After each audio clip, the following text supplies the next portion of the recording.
ETF index mutual funds నేర్చుకుని stock మార్కెట్లో రాణించాలనుకుంటున్నారా? వెంటనే ఈ నెంబర్కి కాల్ చేయండి.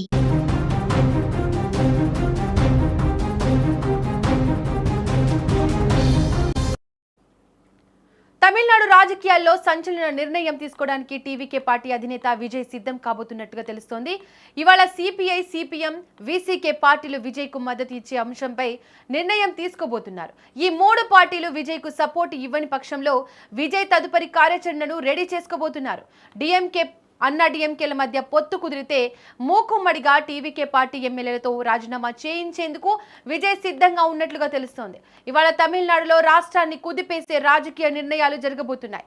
మరోవైపు విజయ్ ప్రభుత్వ ఏర్పాటుకు కసరత్తులు చేస్తున్నాడు. కానీ ప్రభుత్వ ఏర్పాటు జరుగుతోంది. ప్రభుత్వ ఏర్పాటుకు ఇలాగే జాప్యం కొనసాగితే కోర్టును ఆశ్రయించే దిశగా అడుగులు వేసినట్లుగా తెలుస్తోంది. ఈ క్రమంలోనే కాసేపట్లో ఎమ్మెల్యేలతో విజయ్ మీటింగ్, తదుపరి నిర్ణయం కోసం మాట్లాడనున్నారు. వీటన్నిటిని గురించి మరిన్ని వివరాలు అందించేందుకు మా బ్యూరో చీఫ్ విజయ్ అందుబాటులో ఉన్నారు. వారితో మాట్లాడదాం. విజయ్, చెప్పండి, ప్రస్తుతం తమిళనాడు రాజకీయాల్లో ఎలాంటి ఉత్కంఠ నెలకొంది? అసలు ప్రభుత్వ ఏర్పాటు విషయంలో విజయ్ ఎదుర్కొంటున్న ప్రధాన సవాళ్ళు ఏంటి? ఎస్ దీపిక, తమిళనాడులో ప్రస్తుతం రాజకీయ వేడి ఎలా ఉందంటే ప్రస్తుతం మే మాసం. సో ఇప్పుడు అక్కడ చెన్నైలో, తమిళనాడులో దాదాపుగా 40 నుంచి 43 డిగ్రీల ఎండ కాస్తుంటే దానిని తలదన్నేలా పొలిటికల్ హీట్ బీట్ చేస్తుందనే చెప్పాలి. ఇవాళ తమిళనాడు రాజకీయాల్ని కుదిపేసేటువంటి సంచలన నిర్ణయాలు జరగబోతున్నాయి. సో అది మొత్తం అటు టీవీకే పార్టీ తీసుకునబోతున్నటువంటి నిర్ణయం కావచ్చు, అలాగే డిఎంకే, అన్నా డిఎంకే పార్టీలు తీసుకోబోతున్నటువంటి నిర్ణయం కావచ్చు, వీటన్నిటికీ కూడా అన్నిటికంటే కమ్యూనిస్టులు, అలాగే సిపిఐ, సిపిఎం, వీసీకే ఈ మూడు పార్టీలు తీసుకునేటువంటి నిర్ణయం మీదే విజయ్ భవిష్యత్తు ఆధారపడింది. విజయ్ తీసుకోబోతున్నటువంటి పొలిటికల్ స్టెప్స్ అన్నీ కూడా ఆధారపడి ఉన్నాయని చెప్పాలి. విజయ్ ఒక సెన్సేషనల్ డెసిషన్ తీసుకోబోతున్నాడు. ఇప్పటి వరకు కూడా విజయ్ వేసినటువంటి ప్రతి అడుగు కూడా ఒక సెన్సేషన్గా మారింది. విజయ్ పొత్తులు పెట్టుకునేటువంటి అంశంలో కూడా ఏ పార్టీతో పొత్తులు వద్దని ఆయన కరాఖండిగా చెప్పేశారు. కాంగ్రెస్ ముందుగానే, ఎన్నికలకు ముందుగానే టచ్లోకి వచ్చింది, కుదరదు అని చెప్పేశారు. బీజేపీ కూడా టచ్లోకి వచ్చింది, కుదరదు అని చెప్పేశారు.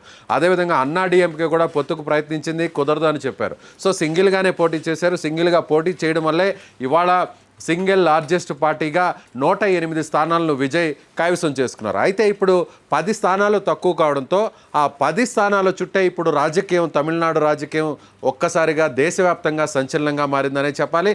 అయితే ఇప్పటికే 5 మంది కాంగ్రెస్ పార్టీకి సంబంధించిన ఎమ్మెల్యేలు మద్దతు పలకడంతో మిగిలినటువంటి 5 మంది ఎమ్మెల్యేల కోసం ఇప్పుడు విజయ్ ఎదురు చూడాల్సినటువంటి పరిస్థితి. ఇప్పుడు విజయ్ని సీఎం కానివ్వకుండా పొలిటికల్గా అక్కడ మొత్తం అటు కేంద్రంలో ఉన్నటువంటి పెద్దలు కావచ్చు, అదేవిధంగా తమిళనాడులో ఉన్నటువంటి ద్రవిడ పార్టీలన్నీ కూడా పెద్ద ఎత్తున కుట్ర పన్నుతున్నాయనేది ఇప్పుడు విజయ్ పార్టీ చెప్తున్నటువంటి మాట.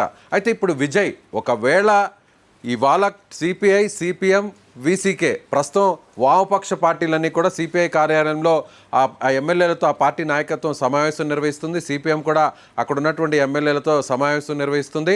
సో ఈ 2 పార్టీలు విజయ్కి మద్దతు ఇచ్చేటువంటి అంశం మీద నిర్ణయం తీసుకోబోతున్నారు.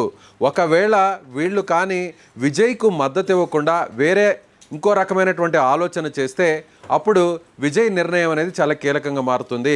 ఈ 2 పార్టీలకు తగ్గట్టుగానే ఆ 2 పార్టీలకు సంబంధించినటువంటి మిత్ర పక్షంగా ఉన్నటువంటి వీసీకే పార్టీ కూడా వామపక్ష పార్టీలు సిపిఐ, సిపిఎం కామ్రేడ్లు ఏ నిర్ణయం తీసుకుంటారో ఆ నిర్ణయానికి అనుగుణంగానే వీసీకే పార్టీ కూడా తన నిర్ణయం తీసుకునేటువంటి అవకాశం ఉంది. అప్పుడు విజయ్కు ఒకవేళ ఈ 2 పార్టీలు సపోర్ట్ చేస్తే వీసీకే పార్టీ కూడా ఆబ్వియస్లీ వాళ్ళ వెంట నడిచే అవకాశం ఉంది.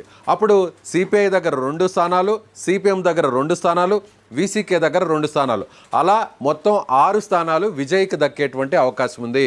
ఇప్పుడు ప్రస్తుతం విజయ్కి అవసరం ఉన్నటువంటి ఎమ్మెల్యేల సంఖ్య 5 కాబట్టి ఇటువైపు నుంచి 6 వస్తాయి. కాబట్టి మ్యాజిక్ ఫిగర్ అనేది విజయ్ చేరుకుంటారు. కాబట్టి ప్రభుత్వాన్ని ఏర్పాటు చేయడానికి, సీఎం సీటును అధిరోహించడానికి మార్గం సుగమవుతుంది. అలా కాకుండా వీళ్ళు తీసుకునేటువంటి నిర్ణయం వేరే రకంగా మారితే విజయ్ అప్పుడు తన తదుపరి కార్యాచరణ కోసం ఇప్పుడు ప్రస్తుతం ఎమ్మెల్యేలతో ఆ సమావేశాన్ని నిర్వహిస్తున్నారు. ఆ సమావేశంలో కూడా తమిళనాడులో జరగబోతున్నటువంటి పెను మార్పుల గురించి కూడా అక్కడ డిస్కషన్ అయితే నడుస్తుందనే చెప్పాలి. ఆ పెను మార్పులు ఏంటి అంటే ప్రస్తుతం అన్నా డిఎంకే, డిఎంకే ఈ 2 కూడా కలవబోతున్నాయి అనేటువంటి ఒక ఊహాగానాలు వస్తున్నాయి. ప్రస్తుతం అన్నా డిఎంకేకి సంబంధించినటువంటి కొంతమంది సీనియర్ నాయకులు మాట్లాడుతున్నటువంటి స్టేట్మెంట్స్ చూస్తే సో ఖచ్చితంగా అన్నా డిఎంకే పార్టీకి వేరే పార్టీల నుంచి మద్దతు రాబోతుంది. అన్నా డిఎంకే పార్టీ అధికారంలోకి రాబోతుంది. సో ప్రజలు కూడా అదే కోరుకుంటున్నారు, అలాగే పార్టీలు కూడా అదే కోరుకుంటున్నాయి అనేటువంటి విషయాన్ని చెప్తున్నారు. అంటే అన్నా డిఎంకే రెండు కూడా పొత్తులు కుదరబోతున్నాయి అనేటువంటి వార్తలు అయితే అలాగా వాళ్ళ నేతల మాటలను బట్టి మనకు అర్థమవుతుందనే చెప్పాలి. ఒకవేళ ఇది సంచలనం జనరల్గా జరగదు. తమిళనాడు రాజకీయాల్లో కొన్ని దశాబ్దాల పాటు రెండు పార్టీలు కూడా వైరు వర్గాలుగా ఉన్నారు. ఒకరు అధికారంలో ఉంటే ఒకరు ప్రతిపక్షంలో ఉన్నారు, ఒకరు ప్రతిపక్షంలో ఉంటే ఇంకొకరు అధికారంలో ఉన్నారు. ఈ రెండు పార్టీల మధ్య ఇప్పటి వరకు తమిళనాడు రాజకీయం అంతా తిరుగుతూ వచ్చింది. కానీ ఇప్పుడు విజయ్ని అడ్డుకోవడానికి ఈ రెండు పార్టీలు ఒకటైతే అప్పుడు విజయ్ మొత్తం మూకమ్మడిగా ఎమ్మెల్యేలందరి చేత రాజీనామా చేయించడానికి సిద్ధమైపోయారు.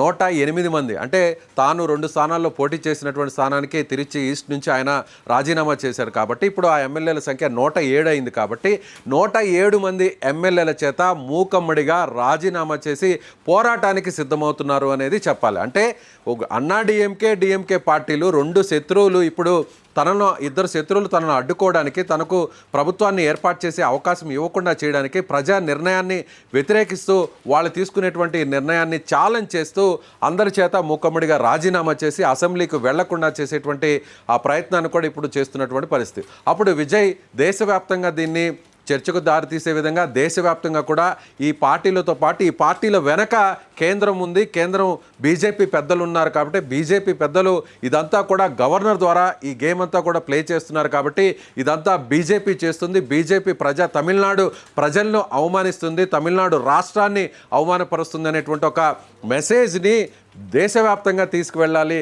అప్పుడు మిగిలినటువంటి ప్రతిపక్షాలన్నింటినీ కూడా ఏకం చేసి బీజేపీ మీద పోరాటానికి సిద్ధం కావాలి అనేటువంటి ఒక ప్లాన్కి కూడా విజయ్ రెడీ అవుతున్నట్టుగా తెలుస్తుంది. అయితే ఇప్పుడు ప్రస్తుతం ఆ పార్టీలో ఉన్నటువంటి సీనియర్ నాయకులు మాత్రం ఈ వెంటనే ఆవేశంతో నిర్ణయాలు తీసుకోకుండా ప్రస్తుతం జరగబోతున్నటువంటి పరిణామాలను బట్టి ఒక్కొక్క స్టెప్ మనం వేయాలి అనేటువంటి సూచన కూడా చేస్తున్నట్టుగా తెలుస్తుంది. అంటే ఒకవేళ ఇప్పటికిప్పుడు ఇవాళే ఒక డెసిషన్కి వచ్చేసి ఇవాళే అన్నా డిఎంకే రెండు కలిసిపోతున్నాయని ఇవాళే ఒక ప్రకటన కానీ వచ్చేస్తే అప్పుడు విజయ్ రాజీనామా చేసేటువంటి ప్రకటన కూడా చేయబోతున్నారు.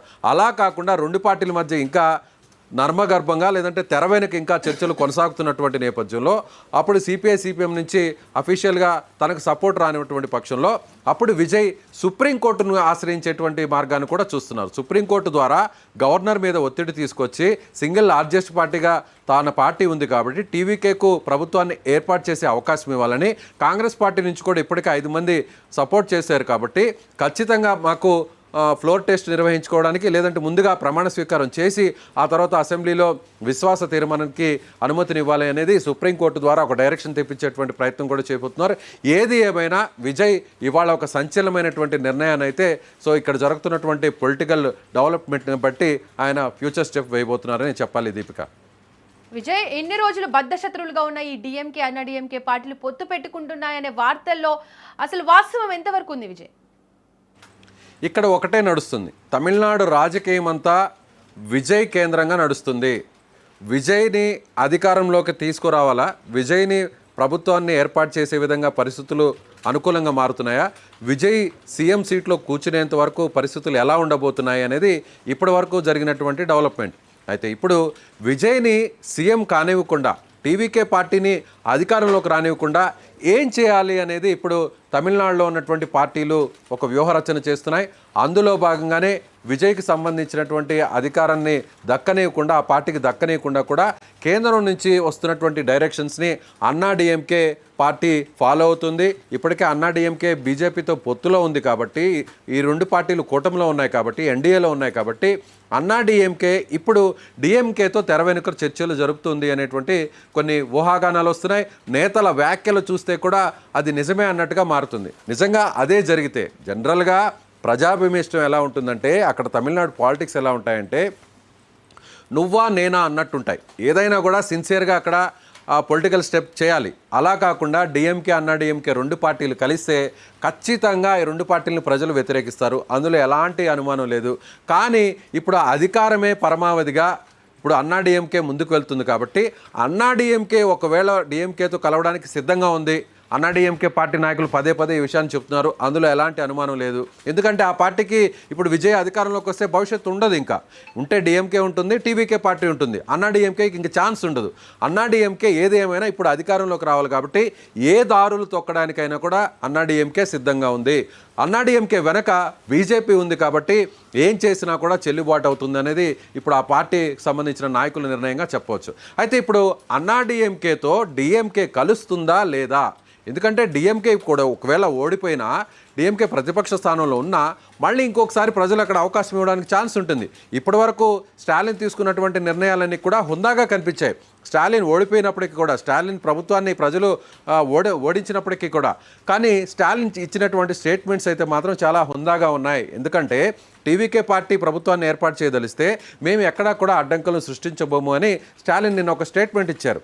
అదేవిధంగా గవర్నర్ రాజ్యాంగబద్ధంగా వ్యవహరించాలనేటువంటి ఒక స్టేట్మెంట్ కూడా ఇచ్చారు ఆయన. సో డిఎంకే భవిష్యత్తు కూడా ఇప్పుడు అన్నాడీఎంకేతో కలిసి కేవలం అధికారం కోసం ఇప్పుడు అన్నాడీఎంకేతో డిఎంకే కలిస్తే రాబోయేటువంటి దశాబ్దాల కాలం అన్నాడీఎంకే ఫ్యూచర్ కూడా దీని మీద డిపెండ్ అయి ఉంటుంది. సో అన్నాడీఎంకే పార్టీలో ఉండొచ్చు, ఉండకపోవచ్చు. ఆ పార్టీ నిర్ణయాలు పెద్ద అక్కడ మేజర్ ఇంపాక్ట్ ఉన్నటువంటి లీడర్స్ ఎవరు లేరు.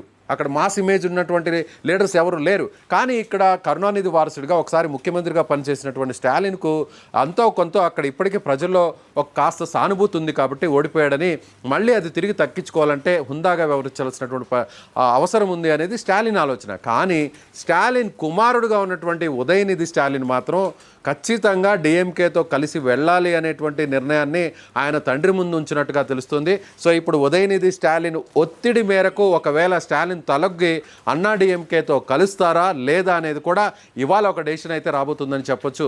Deepika. Right Vijay, thank you. Tamil Nadu రాజకీయాలు ప్రస్తుతం అత్యంత ఉత్కంఠభరిత దశలో ఉన్నాయి. విజయ్ తీసుకునే తదుపరి నిర్ణయాలు రాజకీయ భవిష్యత్తును పూర్తిగా మార్చే అవకాశం ఉంది. మద్దతు రాజకీయాలు, పొత్తులు, అటు రాజీనామాల ఊహాగానాలతో తమిళనాడు రాజకీయ వాతావరణం అయితే ప్రస్తుతం హీటెక్కింది.